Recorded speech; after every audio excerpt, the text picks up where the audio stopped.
Welcome to the Deep Dive, where we take your sources and really unpack the most compelling ideas.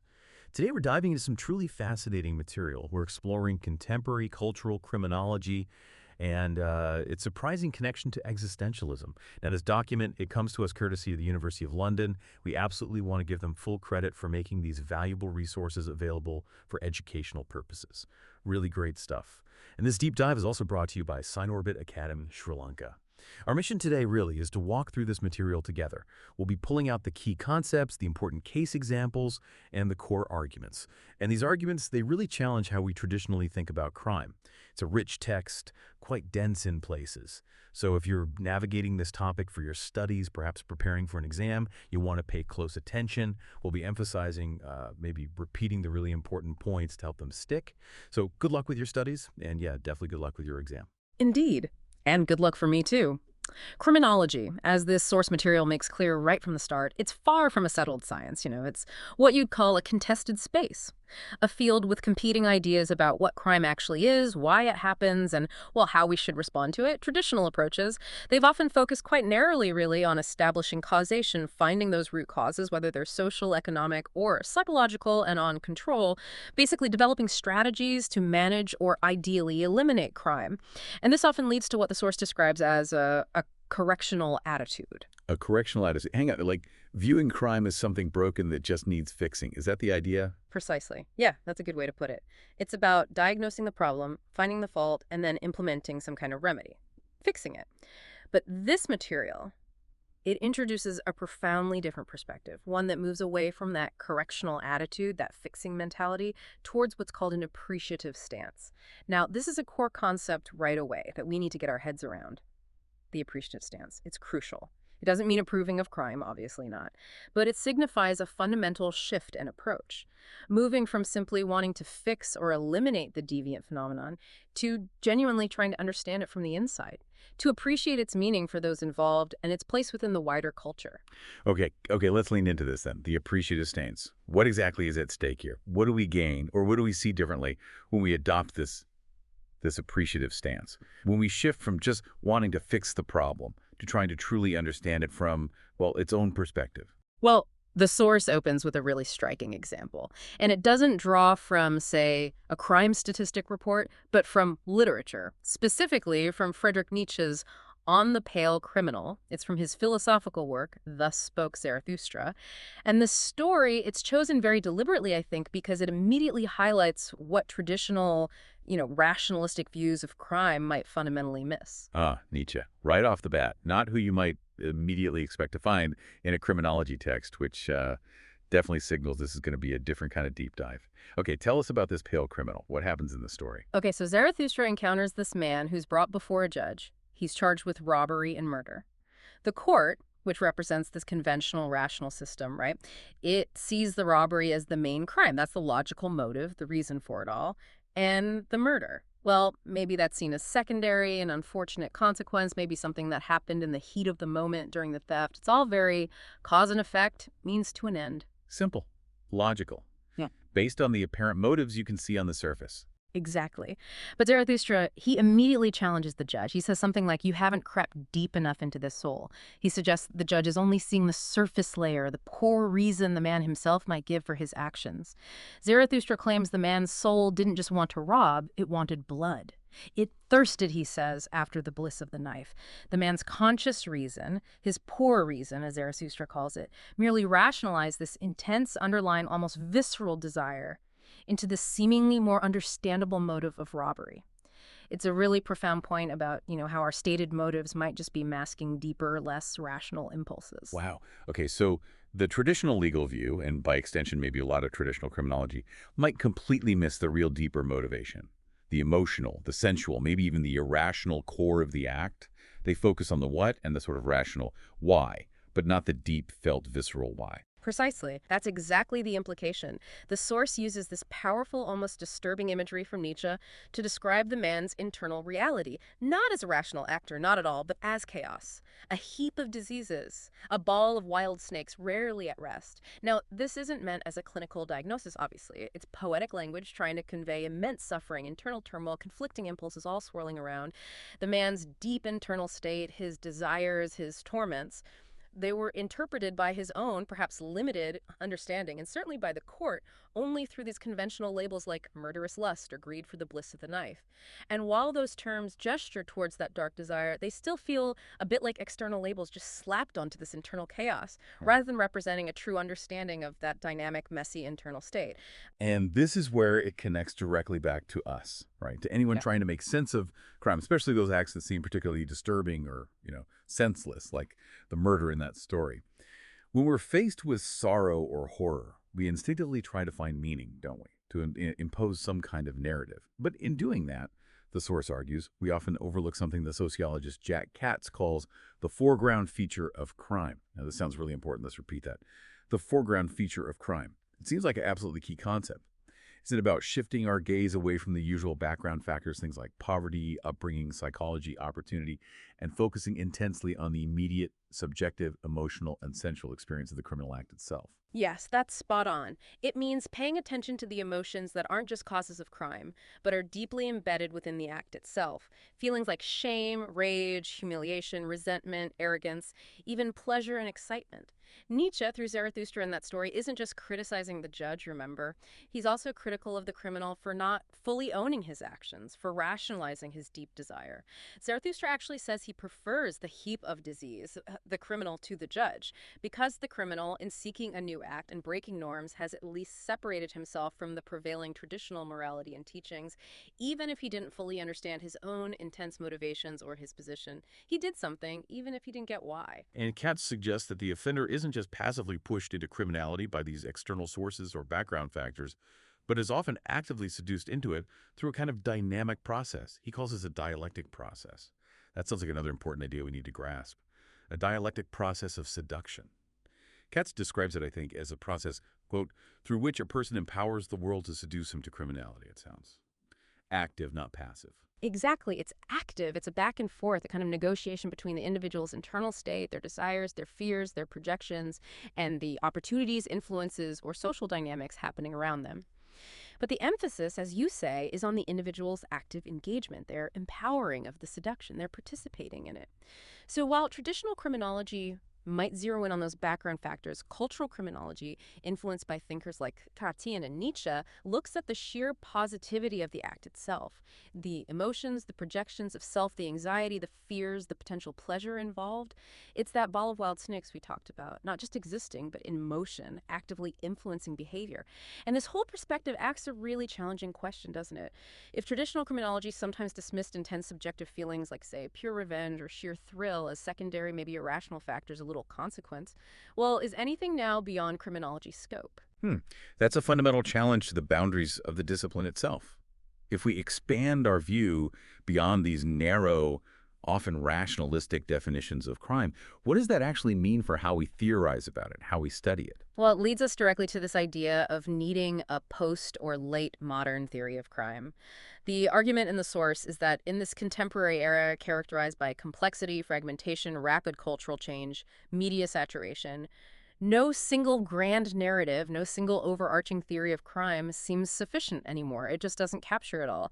We need theoretical approaches that can grapple with the fluid, the mediated, the subjective nature of crime in what's called late modernity. We need to break free of maybe dry, limited definitions and really engage with the living reality of offending in its full, messy complexity. And this is precisely where cultural criminology steps in, right? Alongside considering the complex interplay of emotions, the lived experiences of crime, both for victims and perpetrators, and bringing in these deeper philosophical perspectives like existentialism. The source provides a really clear roadmap for this exploration. It outlines key learning outcomes that are guiding this material and, well, our discussion today. By the end of this deep dive, the aim is for you, the listener, to have a solid grasp of crime's intricate interfaces with culture to recognize the main theories and ideas within cultural criminology, to understand its key methodological approaches, to get a handle on Katz's powerful concept of the phenomenology of transgression, to explore crime as carnival through Mike Presdy's work, and importantly, to relate the idea of an existentialist perspective to understanding criminal behavior. These are the fundamental areas we'll be immersing ourselves in today. Okay, let's dive straight into exploring the foundations of this field. Let's look at section 7.1, which discusses the directions in cultural criminology. How does the source actually define this field? What's its scope? Well, the source draws heavily on the work of the American criminologist Jeff Farrell. He's a key figure here. And he stresses that contemporary cultural criminology is, and I quote, less a definitive paradigm than an emergent array of perspectives. That's a really helpful way to think about it, I think. No. Not a rigid box, but an emergent array of perspectives. These diverse viewpoints, they're linked by a shared sensitivity to image, meaning, and representation. Let's repeat those. Image, meaning, and representation in the study of crime and control. They're looking at how crime is portrayed, what it means to people, and how those meanings circulate in our culture. So at its core, it's exploring the convergence, the meeting point of cultural processes and criminal processes in contemporary social life. What kind of theoretical perspectives does it draw on to actually do this kind of analysis? Yeah, it's quite interdisciplinary. It draws heavily on insights from cultural studies, postmodern theory, which we've already touched on, critical theory, like critical criminology, and interactionist sociology, like symbolic interactionism.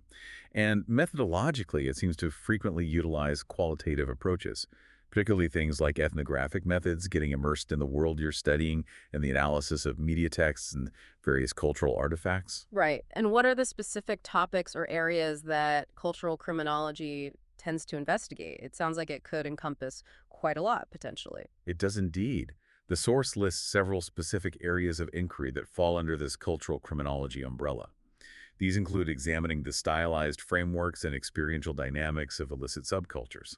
So, looking at the unique meanings, the rituals, the feelings within groups involved in crime. They study the symbolic criminalization of popular cultural forms, basically. How certain music, certain styles, or particular lifestyles come to be seen as inherently criminal or threatening by wider society. That's fascinating in itself, how culture itself can be sort of labeled as criminal. Exactly. They also analyze the mediated construction of crime and crime control issues, how the media, shapes our understanding of crime, who criminals are perceived to be, and how the justice system operates or is seen to operate. They look at the development of situated media and audiences for crime, how specific media forms target particular audiences, and how those audiences then interpret them. They investigate the media and culture of policing, how policing is portrayed in media, but also how police officers understand their own culture and role. They explore the links between crime, crime control, and cultural space, how crime shapes urban environments, for instance, and how those spaces are then controlled and experienced by people living in them. And finally, they study the collectively embodied emotions that shape the meaning of crime, how shared feelings like fear or outrage or even sometimes fascination influence our perception and response to crime as a society. It really does sound like it's constantly shifting our view, turning the kaleidoscope, as the source puts it. That's a great image for it, isn't it? Constantly revealing new patterns and connections between crime and culture. It's clearly not just about external factors causing crime, but how crime is lived, how it's felt, how it's represented, and how it's responded to within society's cultural currents. Now, the UK perspective, advanced by writers like Keith Hayward and the late, great Jock Young, adds a particularly critical edge to this, according to the source. They stress 5 specific themes they see as vital for cultural criminology today. Okay, what are those 5 key themes coming from the UK perspective? All right, first, bringing sociological theory back into criminology. This means integrating the crucial role of culture, social construction, the nuances of human meaning, and importantly, the creativity that can be inherent even in deviant acts, which they felt had been somewhat lost in some mainstream approaches. Second, introducing notions of passion, anger, joy, amusement, alongside things like tedium, boredom, and repression to balance what they saw as overly cognitive, overly rationalistic accounts of human action. Basically, they want to bring emotions firmly back into the picture. Third, re-energizing ideological questions, the questions about why crime happens. This involved emphasizing the lived experience of everyday life and acknowledging the existential parameters of choice, identity, and struggle, particularly in what they call a winner-loser consumer society. This moves beyond simplistic rational choice models and purely deterministic sociological explanations to explore the subjective drivers of crime in our current context. Fourth, seeking to understand how mediated processes don't just reflect crime, but actively help to constitute the experience of crime, of self, and of society under the conditions of late modernity. The media isn't just a mirror, it's helping to shape the reality it reports on. And fifth, confronting claims of value and political neutrality that are often made in contemporary criminology. They argue for a critical emphasis on the inherent ideological commitments involved in how we define problems of crime, inequality, and criminal justice. Criminology, they argue, is never truly neutral. Those themes really underscore how cultural criminology is trying to be more dynamic, more critical, and definitely more attuned to the complexities of modern life compared to maybe some earlier, perhaps drier approaches. That third point especially, about re-energizing ideology through lived experience in a consumer society. That feels incredibly relevant today, doesn't it? It really makes you think about the specific pressures individuals face now and how crime might be a response to those pressures, not just some timeless, universal causes. Absolutely. It pushes us to understand the subjective reasons behind offending, but firmly within the context of contemporary social dynamics. And a third key definitional principle, which is particularly stressed by the late British criminologist Mike Presdy, is this strong emphasis on the relationship between crime and everyday life itself within late modern society. Crime isn't seen as something totally separate from normal life. It's interwoven with it, emerging from it. In Presdy, he takes this idea of everyday life seriously, right down to his methodological stance. The source quotes him expressing skepticism about relying only on statistics. He says, cultural criminology uses, and this is a great phrase, the evidence of everyday existence, wherever it is found and in whatever form it can be found.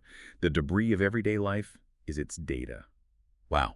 The debris of everyday life is its data. It is a powerful phrase, isn't it? He's arguing that cultural artifacts, things like personal life histories, visual images we see everywhere, music, forms of dance, fashion, all that stuff, can often tell us far more about the nature and meaning of crime and the motivations behind it than a purely quantitative report filled with numbers ever could. These artifacts, this debris, capture the nuance, the emotion, the symbolic meaning, the lived reality that statistics can often only hint at. Okay, so if we try to sum up section 7.1, the core of cultural criminology, in essence, it seems to fuse the phenomenology of transgression, which is about understanding the subjective experience of breaking rules. And we'll get into that more with Katz, with a sociological analysis of post or late modern culture. And this fusion, it isn't just academic navel-gazing. It aims to fundamentally reposition how we think about crime, about transgression, and about crime control. Criminal behavior gets reinterpreted not simply as deviance or pathology that needs correcting, but often as a technique, maybe even a creative one sometimes, for resolving certain psychic conflicts. And importantly, these conflicts are seen as indelibly linked to specific features of contemporary life, especially the dynamics of consumer society and the pressures it creates. So this core fusion of the phenomenology of transgression and sociological analysis of post-late modern culture, that's really what defines the field. That's a very good summary, yes. And as the source notes, while you can find elements of this approach in earlier work, thinkers like Robert Merton looking at strain, David Matz's work on drift and subterranean values, and the British school's interest in subcultures, creating imaginary solutions to their real problems, cultural criminology's explicit, deep engagement with postmodernity, with cultural studies, and with the specific conditions of late modernity is what makes it a distinct and newer approach. And it doesn't necessarily seek to replace or undermine mainstream criminology entirely, does it? But rather, as Farrell and Sanders suggest, it aims to expand and maybe enliven it, bending or sometimes even breaking its boundaries to bring in these richer, more nuanced dimensions of understanding that traditional approaches might sometimes overlook. Exactly. It's additive, perhaps, or provides a critical lens.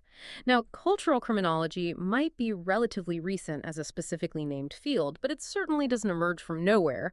It stands on the shoulders of a lot of prior work, as the source makes clear. Let's look at some of those influences in section 7.2. Historical, theoretical, and methodological antecedents. What traditions does cultural criminology really draw from? Okay, antecedents. The source highlights several key streams of influence. First, there's the really foundational work of the Chicago School. People know them. Their early sociocultural explanations for crime, like ideas of cultural transmission and differential association, were important. But perhaps even more influential, thinking about what we just discussed, was their pioneering methodological approach, that appreciative stance. They stressed the importance of getting inside the life worlds of deviant groups, understanding their perspectives on their own terms, while still locating those perspectives within the broader social context. And a major theoretical contribution from the Chicago School that directly informs cultural criminology is, of course, subcultural theory. This is a really significant antecedent. Subcultural theory. Right, subcultural theory. Cultural criminologists definitely continue this tradition. They look closely at the intricate, the subtle, the situated dynamics within deviant and criminal subcultures. And they particularly emphasize the importance of style. Things like clothing, music, language, even posture, how style shapes subcultural meaning, identity, and sometimes resistance. Style isn't superficial here, it's substance for these groups. And this builds directly on earlier work. Think of Albert Cohen's classic study of delinquent boys, where he explored how status frustrations led working-class youth to develop subcultures with opposing values, finding excitement in rule-breaking. It also draws very heavily from the British Birmingham School of Cultural Studies. Hugely influential figures there like Stuart Hall and Tony Jefferson, Paul Willis, Dick Hebdige, and Angela McRobbie. Absolutely. The Birmingham School really dug into how working-class youth cultures were incredibly creative, how they used symbols and styles, often bricolaged, sort of pieced together from mainstream culture to construct distinct lifestyles and identities, and also to express forms of resistance against the dominant culture. They saw deviance not just as failure or pathology, but as this complex, often quite contingent mix of expression and resistance. Okay, another key influence is the radical phenomenological tradition. This includes thinkers like John Kitsus and Edwin Lemert, whose work focused on social reaction and labeling theory, and also the social constructionist ideas of writers such as Peter Berger and Thomas Luckman. They were crucial. Cultural criminology draws from their emphasis on the power of social definitions and labels, definitely, but also from their stress upon the existential freedoms and agency that still remain for those who are curtailed and oppressed by these labels and societal essentialisms. Even when you're labeled, you still make choices, you still construct meaning. And this radical phenomenological thread is perhaps nowhere stronger or more influential for cultural criminology than in David Motz's incredible book, Becoming Deviant. His work seems absolutely central here. David Motza and Becoming Deviant. Yes, absolutely pivotal. Motz's concepts are fundamental to cultural criminology. His call for naturalism in research, being true to the subject matter, depicting it as it is without romanticizing or pathologizing it.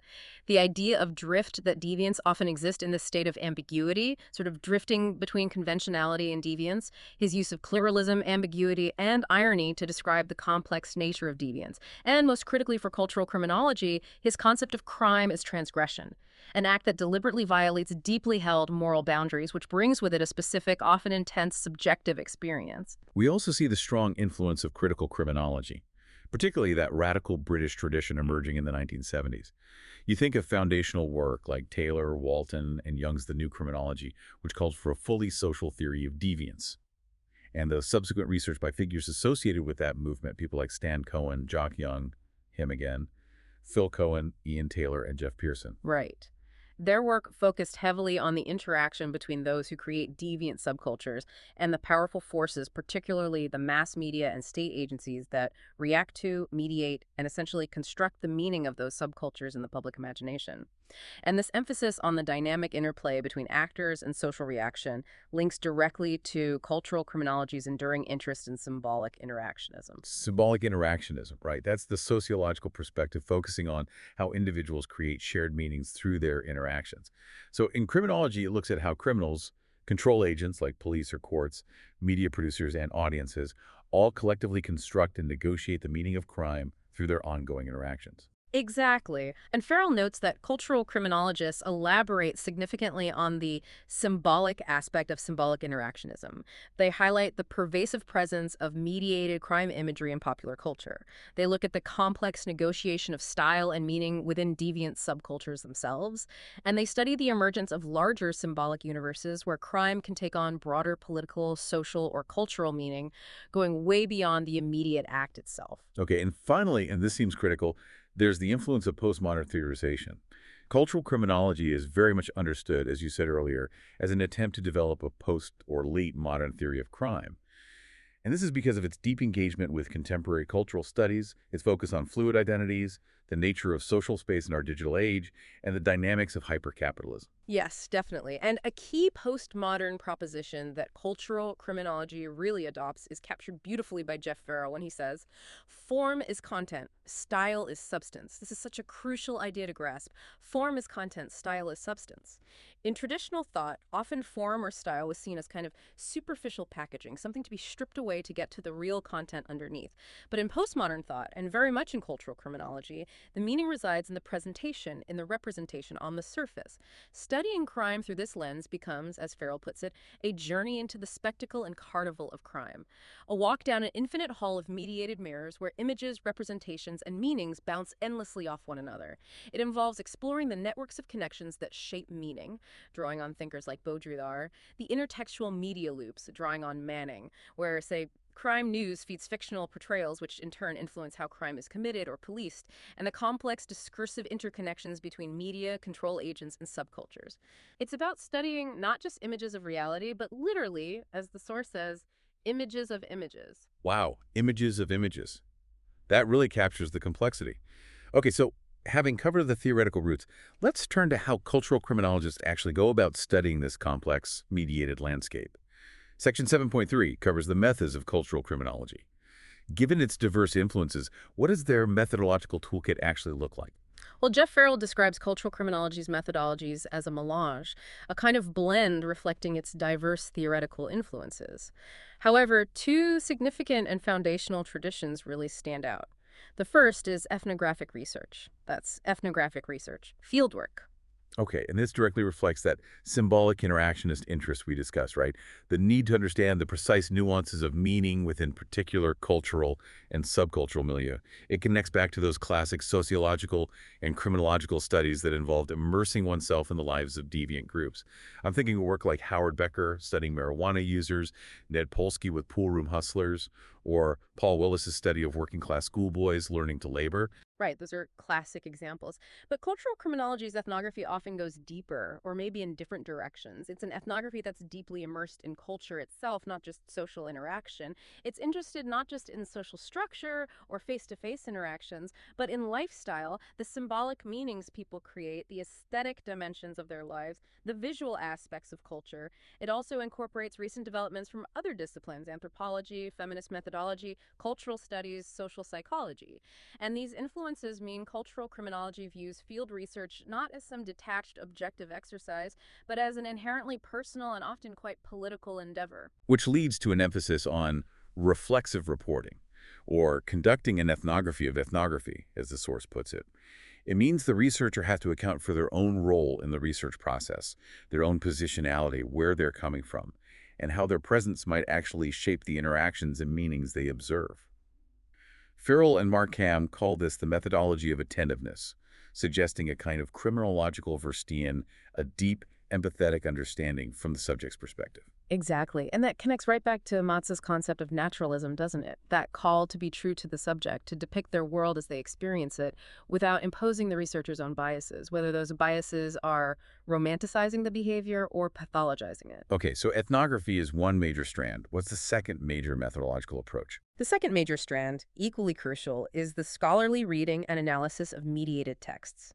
These are the vast array of texts and cultural artifacts that circulate images, narratives, and meanings of crime and crime control within our late modern society. So that's reading mediated texts. And this involves analyzing pretty much everything, from traditional media like local and national newspaper coverage, films, television portrayals of crime, right through to popular music lyrics, comic books, discussions in cyberspace, online forums, social media, and just the broader, often pervasive presence of crime imagery throughout popular culture. It's recognizing that our understanding of crime is incredibly shaped by these mediated representations. Right, so how do cultural criminologists analyze these texts? Is it just, counting how many times a certain crime appears on TV or something? Well, they might use methods like conventional content analysis for certain specific purposes, yes, but they also employ less formal descriptive accounts, case-by-case comparisons, and importantly, more qualitative interpretive approaches. These include things like imaginative readings, deliberate counter readings, looking for meanings the creator might not have intended or might even disagree with, and sociological deconstructions of texts. And these interpretive approaches are often heavily influenced by critical traditions like feminist methodology and epistemology, seeking to uncover hidden power dynamics, biases, or alternative interpretations buried within the text. And crucially, the source really stresses that these two key methods, ethnography, study people, and the reading of mediated texts, studying representations, are not seen as separate or opposing approaches. Ideally, they should be integrated. Hayward and Young argue that melding ethnographic fieldwork with media analysis is actually one of cultural criminology's greatest strengths, particularly for understanding crime in the context of late modernity. Yes, they argue that this integrated approach is really the only way to make full sense of a world where, as they memorably put it, the street scripts the screen and the screen scripts the street. Let's repeat that because it's such a core idea. The street scripts the screen and the screen scripts the street. Because reality in late modernity is so heavily mediated, our understanding of events is so shaped by how they are represented subcultures, and their representation simply cannot be studied as distinct phenomena anymore.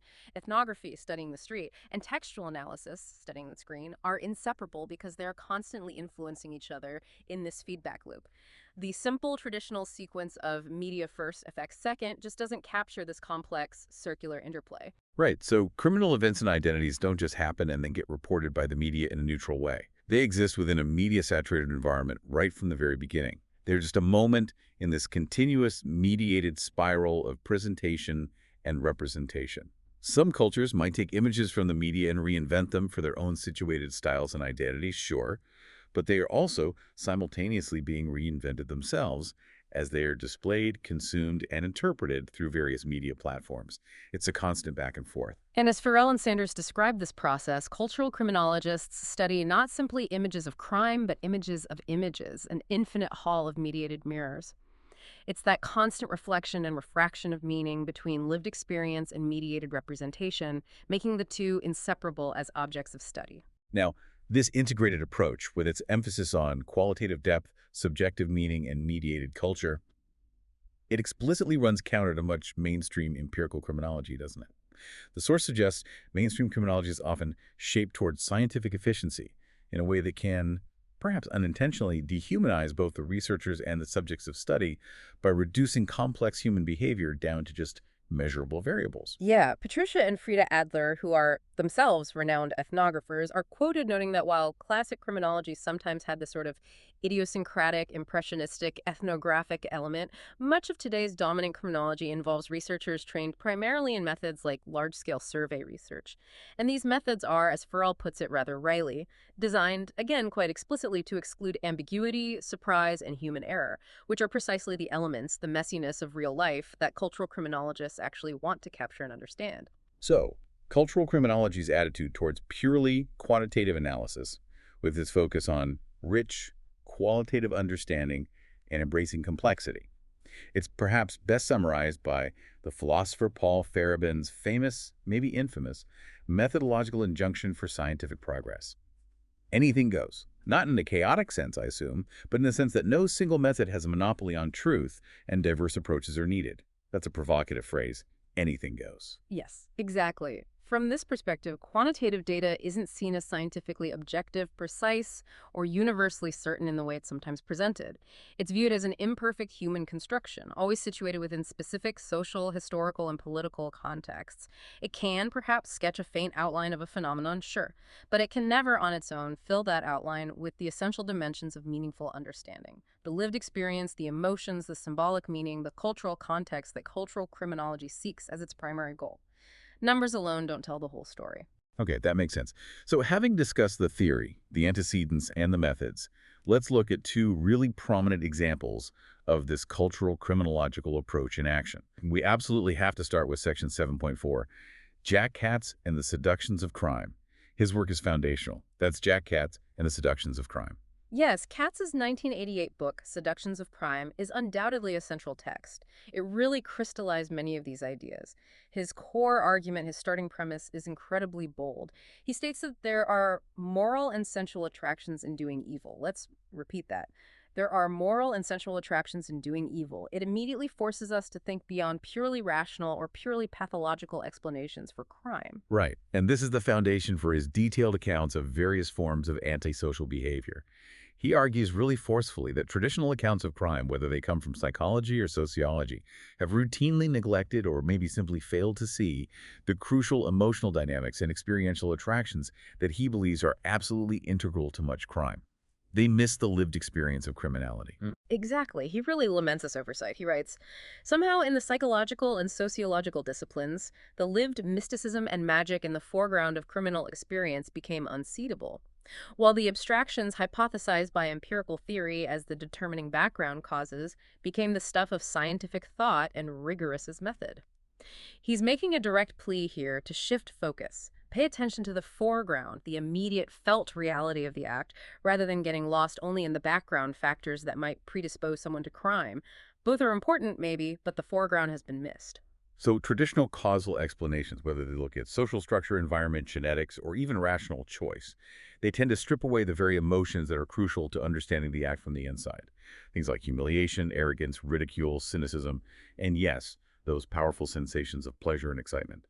They focus on the background leading up to the crime, instead of the sensory and emotional reality of the criminal act itself, the foreground. Precisely. And Katz poses this fundamental question that directly challenges the limits of traditional etiology, the study of causes. He asks, why are people who were not determined to commit a crime one moment determined to do so the next? This question shifts the focus dramatically away from static long-term background factors and towards the dynamic unfolding moment of the act itself. What happens right then? And he believes the answer to that crucial question isn't found by just adding more background variables to the equation, but by delving deep into the act itself. He talks about opening up what he calls the black box, that sort of opaque space between the background factors and the criminal acts themselves. A space he argues has been left essentially unexamined by much of traditional criminology, opening the black box. Yeah. And he uses a really wide range of sources to do this. In-depth interviews with offenders, observations, analyses of offenders' own accounts, alongside drawing from literature and philosophy. He uses all this to build a rich picture of crimes, sensual, sometimes magical, sometimes even seemingly creative appeals. Drawing on that idea of the Nietzschean Superman, the figure who breaks conventional morality, Katz suggests that deviance can offer the perpetrator a form of self-transcendence, a way to overcome the perceived constraints, the routines, the sheer mundanity of everyday, regular life.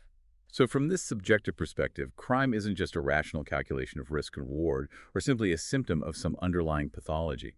It can be subjectively stimulating, exciting, and even experienced as liberating by the person doing it. To think of it only in those external, objective terms misses this entire experiential dimension. Indeed. Emotions aren't just triggers that set things off. They are major contingencies woven right into the fabric of the lived experience of criminality. And Katz examines different types of crime through this unique lens. He discusses the sneaky thrills of juvenile shoplifting. He's not focused on the economic gain, but on the intense central metaphysics of the act itself, the pleasure derived from successfully defying detection, the playful or ludic quality, often contrasted sharply with the flush of shame felt if they get apprehended. It's about the feeling. He also looks at more serious crimes like robbery, describing it not just as an instrumental act purely for money, but as often spontaneous, chaotic, even hedonistic, driven by a sense of superiority maybe and the pride that some robbers might take in cultivating a reputation as bad men. And he controversially delves into acts that are often labeled senseless murder. He charts the role of intense, sometimes seemingly irrational emotions like defilement, a sense of sacrifice, righteous rage, the pursuit of vengeance, and even hedonism in what he terms non-modal homicides killings that just don't fit those clear instrumental patterns. These are acts driven by intense emotional dynamics that purely rational models really struggle to explain. The source suggests that Katz's fundamental insight into the thrill and dynamics of transgression can easily be extended to many youthful crimes that seem less about material gain and more about the experience itself.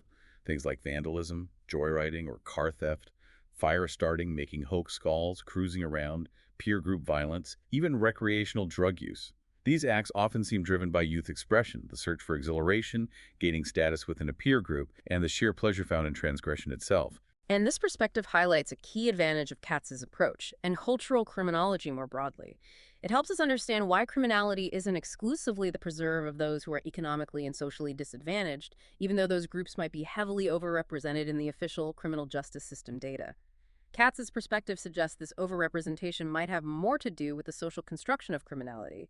Who gets targeted by police, who gets caught, who gets labeled as criminal, rather than those groups having inherently higher actual rates of participating in all forms of transgressive or criminal activity. It forces us to question how our system defines and processes crime, not just who commits it. Okay, that's a crucial point about social construction. Now, let's turn to another key figure who builds on this idea of transgression and pleasure, but maybe places it in a slightly broader cultural context. Section 7.5 looks at Mike Presdy and the Carnival of Crime. Let's repeat that. Mike Presdy and the Carnival of Crime. How does Presdy expand on Katz's focus?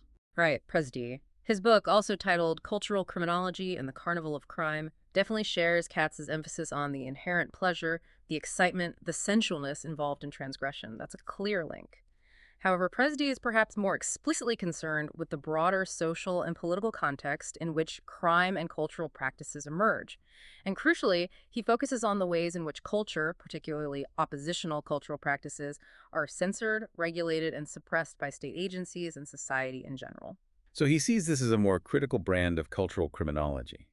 Linking these dynamics to the structures of modern society, he explicitly evokes Max Weber's powerful modernist idea of the iron cage of bureaucracy and rationalization, doesn't he? That sense that modern society increasingly traps individuals in systems of rational rules, procedures, and control. Yes, exactly, the iron cage. Presdy argues that Western governments, in their often frantic efforts to curb perceived increases in crime, particularly among young people, have enacted measures that lead to what he describes, echoing Farrell and Hayward, as the creeping criminalization of everyday life. This phrase, creeping criminalization of everyday life, points to how more and more ordinary, previously unregulated activities become subject to formal regulation, surveillance, and potential criminalization. It expands the reach of the criminal justice system into previously informal spaces of life. So we become increasingly trapped and constrained by applied science and the rational, as the source puts it, enmeshed and oppressed by the scientific measurement of our lives. Our spontaneity, our informal interactions, our leisure activities all become potential targets for surveillance, categorization, and control by these rational systems. And this situation, this increasing rationalization and control, he argues, inevitably provokes a powerful counter-response from the populace, a widespread, perhaps unconscious, desire for intense, often extreme, and fundamentally oppositional forms of popular and personal pleasure. And this is where he brings in Mikhail Bakhtin's rich historical notion of carnival. Bakhtin, the literary theorist. Bakhtin's concept of carnival. That refers to those historical periods or social spaces like medieval carnivals where normal social norms, hierarchies, rules were temporarily suspended, inverted, transgressed in a spirit of collective revelry, excess, and defiance, right? Prestes using this as a kind of metaphor for contemporary forms of transgression. Exactly. He suggests that modern, often illicit or semi-illicit carnival practices contribute to a kind of cathartic second life of illicit pleasure. The second life exists alongside and often in direct opposition to the official, regulated, rationalized world. It's a space for letting go, for excess, for defying that iron cage. And it is from this second life, this realm of oppositional pleasure and release, that Presdy argues many contemporary transgressions and crimes often emanate.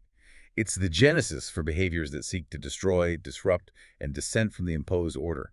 And this second life is often inaccessible, unknowable, and incomprehensible to the official world of scientific rationality and politics because it operates on completely different principles. Yes, precisely. It is, as he describes it, the realm of resentment and irrationality feelings provoked by the rational iron cage. And he argues it is also the realm from which much crime emerges. It's fundamentally unknowable to those in power, to the judges and officials who can only see it through their rational lens. They tend to label it as simply immoral, uncivilized, obscene, or just unfathomable social behavior because it doesn't fit within their frameworks of calculation and control. Presdy provides various contemporary examples that he sees as embodying this postmodern carnival spirit, doesn't he? Things like joyriding, which isn't just about theft, but the thrill and defiance. Certain forms of street crime. Activities and interactions on the internet that involve rule breaking. The commodification of hate, hurt and humiliation in certain cultural and artistic forms, even aspects of sadomasochism and dance music culture, which often involve exploring extremes of sensation and experience. And his central point, which is a powerful paradox, is this. The more the state and society impose rational rules, measurement, surveillance, and control, the harder they try to build and reinforce that Weberian iron cage and enact the creeping criminalization of everyday life, the more they inadvertently provoke a response of heightened emotionality and the desire for intense, often irrational pleasure in their citizens. So we respond to this pressure of rationalization and control, not necessarily with increased conformity, but with irrational emotions derived from desire, pleasure, and the sensualness of a postmodern commodity culture, as Prezi puts it. And this creates a kind of continuous spiraling dynamic. The imposition of rational control provokes an irrational response in the pursuit of transgressive pleasure, which in turn often leads to further punitive and rationalizing moves from the state, just fueling the cycle. Exactly. So culture itself becomes this site of intense excitement, social contestation, experimentation with boundaries, dissonance, contradictions, and struggle against inequality and control. It's a world where the pursuit of pleasure, particularly illicit or transgressive pleasure, can be fundamentally antagonistic to the state's relentless drive for order and control. This exploration of subjective experience, emotion, cultural context, and resistance. It leads us naturally to the final section, section 7.6, which discusses moving towards an existential perspective in criminology.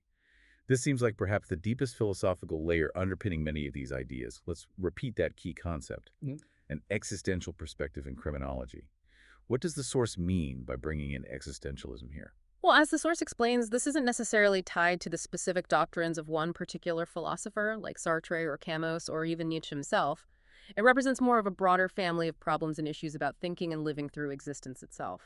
Problems that simply require more than just science or traditional philosophy alone can offer. Okay. It states that human existence, in its full complexity, requires categories and concepts that aren't readily found in the historical canon of either natural philosophy or social science. We aren't simply physical objects with fixed properties that can be measured and predicted, nor are we just rational subjects interacting with objects in a predictable, rule-governed way.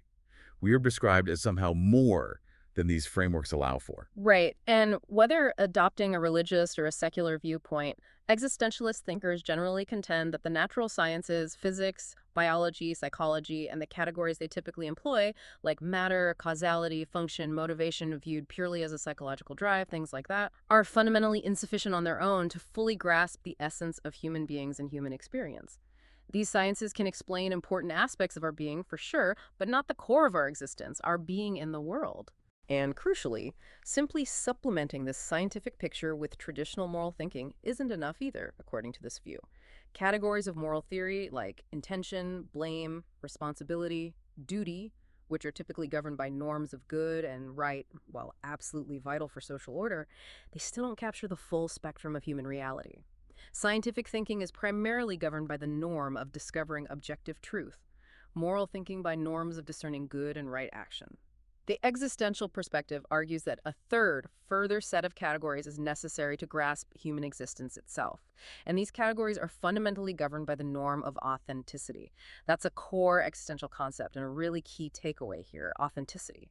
It's about being true to oneself, not in some simplistic or selfish way, but in a profound sense of owning one's freedom, acknowledging one's responsibility for the choices one makes, and resisting external pressures or predetermined roles that might deny one's unique subjectivity. And this existential perspective, as described in the source, is inherently anti-reductionist. It resists reducing humans down to simpler components. It's anti-determinist. It emphasizes human freedom and choice, even within constraints. It's skeptical of a priori moral reasoning that applies universal rules without considering the situatedness and freedom of the individual. And it stands fundamentally in opposition to Weber's iron cage of reason and rationalization, which existentialists might see as crushing the very possibility of authentic existence. Yeah, it's a perspective that's often imbued with passion and urgency. It denies the possibility, or even the desirability, of writing about human existence in a purely detached, disinterested, objective manner. It emphasizes crucial, often uncomfortable themes of living life in the face of radical freedom and the absence of predetermined meaning. Themes like dread, that anxiety that comes with realizing our freedom, boredom, the feeling of meaninglessness or emptiness, alienation, feeling estranged from oneself or the world. The recognition of the absurd, the lack of inherent meaning in the universe, the sheer weight of freedom itself, the necessity of making commitment in the face of uncertainty, and the encounter with nothingness, the lack of a pre-given essence or purpose. These are deep, sometimes unsettling concepts. They really speak to the profound aspects of the human condition that science and even traditional morality can't fully address, can they? That contingency, that openness, but also that potential for dread. The source mentions an activity that uses the story of Reserve Police Battalion 101 based on Christopher Browning's incredibly powerful historical work. Now, while we don't have the text of that specific story right here to analyze in detail, the purpose of including such a case study in the source material seems incredibly important. It's clearly designed, isn't it, to explore how these intense existential themes of choice, radical freedom, even under extreme duress, the pervasive feeling of dread, perhaps the fear of looking cowardly to one's peers, the crushing weight of responsibility for one's actions, the complex, sometimes rationalized meaning of morality and guilt in practice, and the sheer difficulty of truly understanding motivations in horrific circumstances, how these play out in the most extreme, real-world situations, like participation in mass atrocities. It directly connects these theoretical existential concepts to the kinds of human actions and experiences discussed throughout the text, pushing you, the reader or listener, to confront what it means to make choices in the face of immense pressure and moral chaos. Absolutely. And the summary section provided in the source material really brings together everything we've explored today.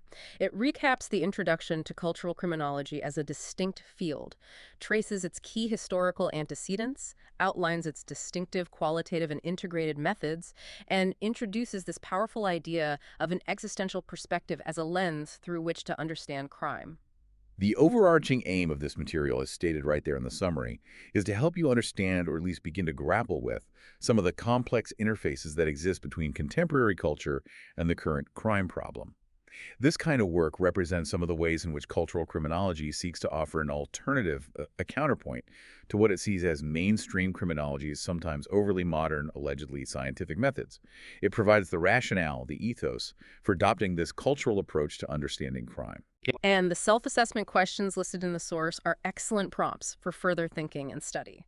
They really encourage you to actively assess social deviance as a cultural phenomenon, using specific examples, to consider the intricate and sometimes uncomfortable connections between violence and culture, and to really dig into what Jack Katz means when he suggests that much criminality, particularly maybe acquisitive crime, can be understood not just as motivated by need or greed, but as an array of reactions against mundane, secular society, a kind of rebellion against boredom and convention. So this deep dive into contemporary cultural criminology and existentialism, it really serves as a powerful invitation to look beyond just the surface of crime, doesn't it? It's about recognizing that understanding crime is far more complex than just identifying simple causes and implementing technical controls. It absolutely pushes us to consider the lived experience of those involved, the complex interplay of emotions, the pervasive influence of the cultural context we all inhabit, the shaping power of media saturation, and even the deepest philosophical questions about the very nature of human existence, those themes like freedom, dread, and the search for authenticity. All of these are seen as vital lenses for trying to understand why people commit crimes, why certain acts might be compelling or seductive to some, and why crime takes the particular forms it does in our late modern world. It fundamentally moves us away from, perhaps, a narrow, almost clinical focus on just classifying crime or trying to control it purely through rational scientific means, towards appreciating the rich, messy, and sometimes deeply disturbing cultural and existential dynamics at play. From Nietzsche's challenging idea of the bliss of the knife, to Katz's seductions of crime, to Presdy's notion of the carnival of crime as a response to control, these perspectives challenge us to feel and think differently about crime. And understanding these key concepts, we've repeated the crucial appreciative stance, the focus on the foreground feature of crime, the phenomenology of transgression, the concept of the creeping criminalization of everyday life, the importance of integrating methods like ethnography and analyzing mediated texts, and that existential focus on authenticity. Understanding these is absolutely crucial for developing a richer, more nuanced, and frankly more human understanding of criminology in the contemporary world. Yeah. And this perspective, it leaves us with a really thought-provoking challenge to consider, doesn't it? In a world that seems increasingly driven by measurement, efficiency, and control, pushing towards that Weberian iron cage and expanding the creeping criminalization of everyday life, is that second life of transgression, irrational emotion, and the pursuit of intense, even destructive pleasure. Is it an inevitable response? Is it a struggle for space, a rebellion, perhaps a distorted search for authenticity and freedom in a world that feels increasingly constrained? And if that's even partly the case, what does that fundamentally imply for how we as a society understand and respond to crime? A lot to absorb, certainly, a lot to think about there. We've covered some significant ground today from this document provided by the University of London, and we really thank them again for making these resources available for educational purposes.